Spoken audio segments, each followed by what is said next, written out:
Good morning and welcome. Today I want to share some things from the Word that really occurred to me in my reading this morning. Actually, I was reading in 2 Corinthians in the first chapter, and Paul makes reference to the hardships that he faced in Asia. Now, the term Asia doesn't refer to China or Japan. It refers to the area we term today Asia Minor, modern-day Turkey. In fact, that's where the city of Ephesus was in Asia Minor, or in what was called Roman Asia. And Paul is relating his experience there in the first chapter of 2 Corinthians. In fact, if you look at Acts chapter 19, if you want to read the background story, we read about how that Paul was used by God, it said, to do extraordinary miracles. It's where we read about him, people taking handkerchiefs and from his hand and being healed. So it was really a dynamic thing. We know as a result of not only the preaching and the miracles, that literally probably tens of thousands of people were coming to Christ, and churches were growing up out of it. When we read in Revelation chapter 2 and 3 about the 7 churches of Asia, these were all churches that grew out of this great missionary work in Ephesus. So many consider Paul's work in Ephesus to have been his most significant, most impactful, and long-lasting works that ended up spreading the gospel throughout much of the Roman world and beyond.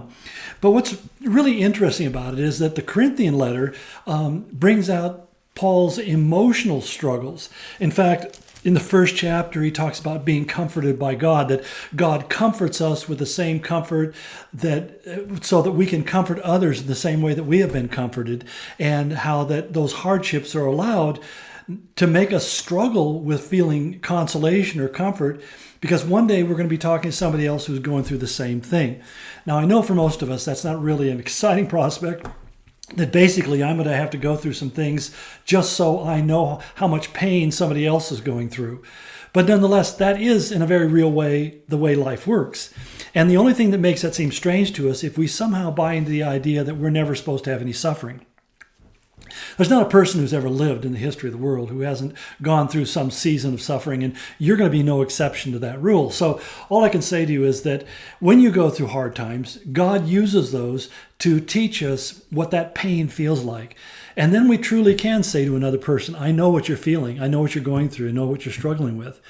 But what's also something we tend to think is that there's certain people who are spiritual enough and they get exempted from the real hardships, or somehow they have so much faith that they just kind of glide above all the hardships that the rest of us get slaughtered by.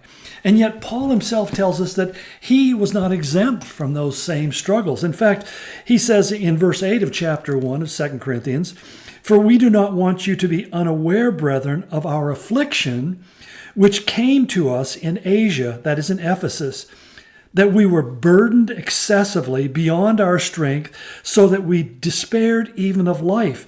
Indeed, we had the sentence of death within ourselves, so that we would not trust in ourselves, but in God, who raises the dead, who delivered us from so great a peril of death, and will deliver us.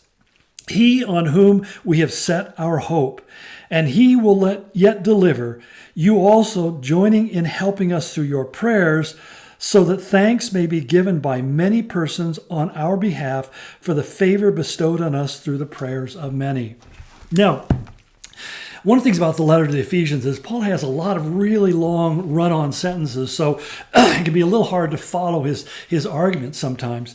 But basically, if I can summarize what he's saying, is that I want you to understand that when I talk about being comforted, that I know what it's like to need to be comforted.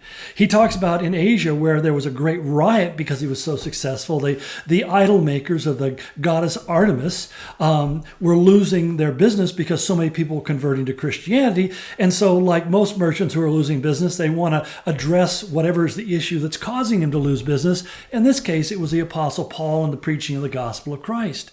And so they really created a riot, and literally Paul and many of the disciples were in danger of actually being ripped apart by this angry mob.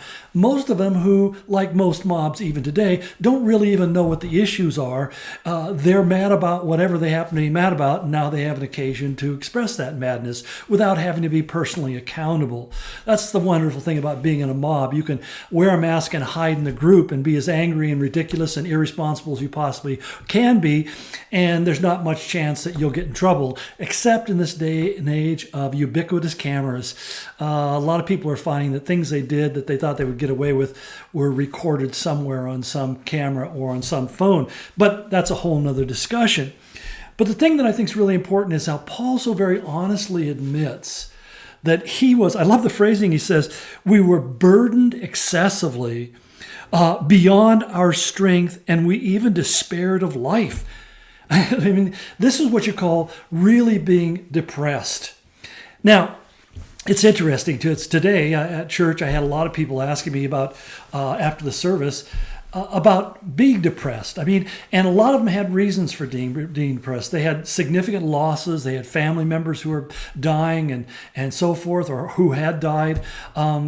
Many of them, in fact, one lady just talking to me about being so socially isolated that she finds herself kind of being depressed when she's separated from friends and loved ones.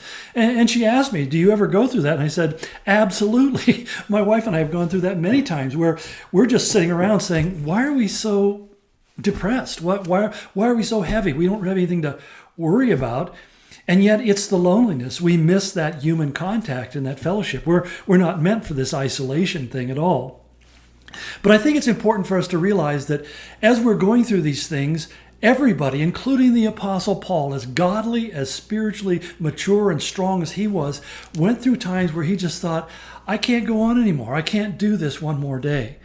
And I know that's where some of you may be right now. You may be at that point of saying, I've been putting up with X, Y, Z, you can fill in the blank, and I don't know if I can do it for another day. Let me tell you, friend, if that's God's will for you, somehow the strength, the energy, the ability is going to be there. You're going to find God's going to bring something up from the inside. In fact, one of the things I shared about today at my second service was about the word responsibility. Basically, it's two words, response and ability. And I said, basically what I shared was that when we respond to the things that God says, he gives us the ability. And that's the key. When God's speaking into your life and we respond in faith to what he's telling us, he will give us the ability to fulfill the responsibility. See, a little play on words there. But that's the whole idea. Some people looking and saying, well, you're such a responsible adult. And one of the things I think, one of the greatest compliments I ever get is when people come to me and say, I just appreciate the fact that you've just hung in there all these years. And I'm like Peter, I don't know what else to do. And he said, Jesus said, will you leave me and depart like some of the others had? He says, Peter said, where else should we go? You alone have the words of eternal life. And that's the whole point. For me, I don't feel like I'm doing anything special. I'm just doing the only thing that I know that I can do, and that is to follow Jesus. For me, there are no other paths that lead anywhere.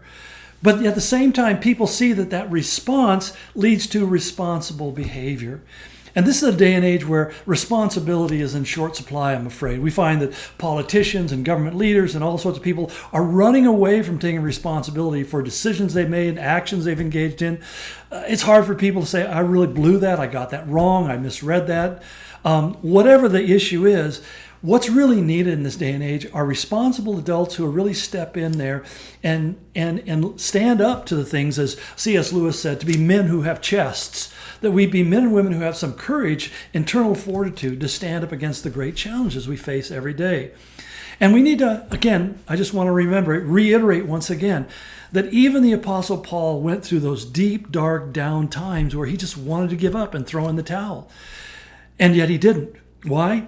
Because he responded to God. He went to God with the heaviness and saying, God, without your strength, I can't go on. And at that moment, God gives us the ability.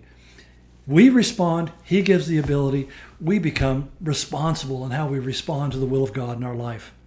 So, hope that gives you some things to think about and maybe a little bit of encouragement as you go into a week that maybe your week isn't looking that great. Well, hopefully God will show you that he turns everything for the good and for his glory when we just simply respond and let him give us the ability. So God bless you and go in his grace.